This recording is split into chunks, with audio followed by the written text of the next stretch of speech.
J'avais à peu près 18 ans, j'avais vu un médecin. Il dit, toi, il dit, avec qu'est-ce que tu as? Tu as des taches café au lait, tu as des petites bosses. Il dit, tu as la neurofibromatose. J'étais dans la réserve active, puis je voulais être policier. Puis j'avais fait une application. J'avais tout réussi les examens. Puis quand je suis arrivé à l'examen médical, on m'a dit, je passe les tests physiques, tout va bien. Puis là, je vois les médecins, la dernière étape. C'est quoi ça, ces bosses-là que vous avez? Je dis, bien, ça s'appelle la neurofibromatose. Il dit, prenez-vous les médicaments pour ça? Je dis, non, il n'y a pas de traitement pour ça. Il dit, ah. Fait que, il dit, je vais en parler avec mon collègue, puis je vous reviens. Il me revient, il dit, bien, j'ai discuté avec mon collègue, puis il dit, étant donné que c'est une maladie qui est inconnue, on ne sait pas que ça peut affecter, si ça peut vous rendre des invalidités, fait qu'on vous refuse.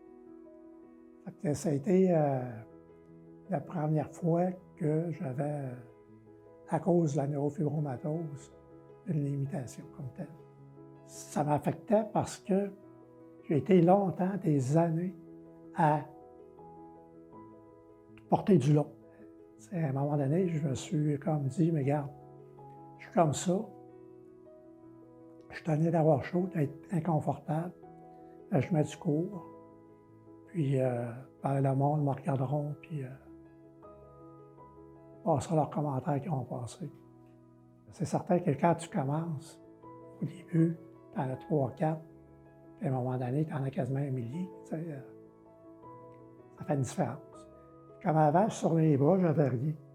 Là, j'ai commencé à avoir les bosses. J'avais rien partout. Là, j'en ai.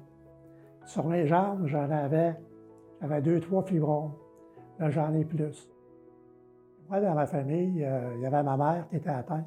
J'ai aussi ma sœur aînée qui est atteinte plus sévèrement. Puis, moi, j'ai 2 enfants, j'ai 2 filles. Et mes 2 filles sont atteintes. J'en ai une qui est à l'âge de 13 ans, le jour de ses 13 ans. Elle a appris qu'elle avait un gliome optique. Mon autre fille aussi est atteinte. Elle, c'est plus au niveau d'un poignet, où elle a eu 2 chirurgies à date pour une correction. Puis là, on est en attente pour une 3e chirurgie. C'est sûr que quand tu divorces, des fois, tu te dis, bon, ça serait le fun de pouvoir se trouver une nouvelle blonde. T'sais. Je me suis inscrit dans des clubs de rencontres, faire des sorties, puis tout ça. Puis, c'est sûr que le physique, là, même si le monde dise ce qui est important, c'est l'être, pas le paraître, là, mais c'est pas toujours le cas. C'est ça qui, peut-être, qui me chagrine le plus, de ne pas être en relation avec une autre personne.